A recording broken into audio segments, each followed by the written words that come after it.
Hello, Dr. Jeanette Raymond here, psychologist, psychotherapist, and relationship expert, here with the second in my series of helping you to understand why your nearest and dearest, your loved ones, seem to shut you out just when you're trying to connect with them and get close and enjoy their company.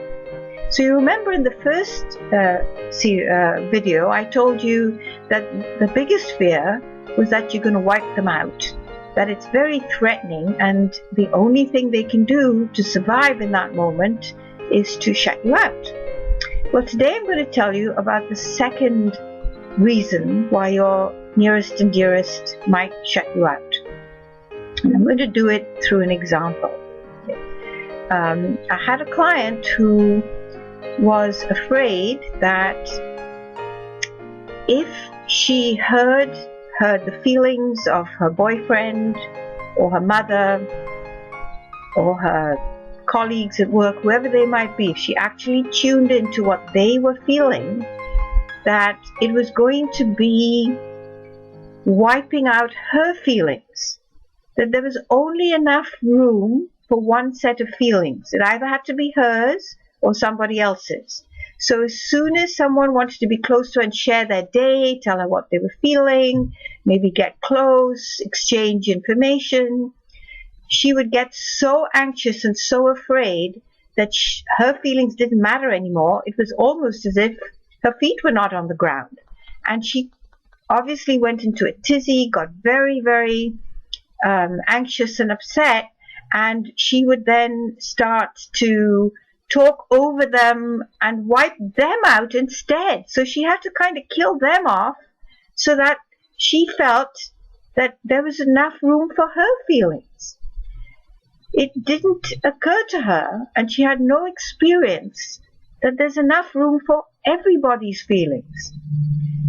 As a child, she had to endure hearing a lot of her mother's feelings, her father's feelings, and everybody else's feelings, and she had to just take it. Nobody cared about hers. Nobody asked what she thought, what she felt, what her reactions were, how she interpreted their experiences, nothing. So she developed this idea in her head that became very real to her, that there's only enough room for one, and if it's someone else, that means I don't get to live, I don't get to breathe, I'm insignificant, I'm gone. So the only way I can stay alive is to make their feelings go away. And she did that by pushing them away, talking over them, ignoring them, denying what they were saying, almost like a competition. So if that's happening to you, if you're at the other end of trying to share your feelings, trying to be empathic, trying to connect, wanting to get close and emotionally intimate with your loved ones, then try to remember that if you're being talked over, if you're being pushed away, ignored, as if you don't exist, that the other person is afraid, terribly afraid, that you're going to take all the room where the feelings live, and there won't be any air for them.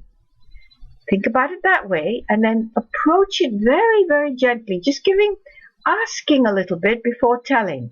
That will make them feel like you are creating space for them and making room for them, and then they might let you in a little bit, but it has to be very gentle, very careful, and in that way you have a chance of some emotional intimacy.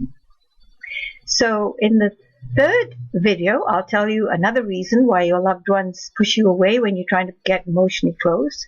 But in the meantime, you can go to my website, Now You Want Me, Now You Don't, where you can learn more about my new book that tells you all about this and how I worked with a couple in terms of fear of intimacy.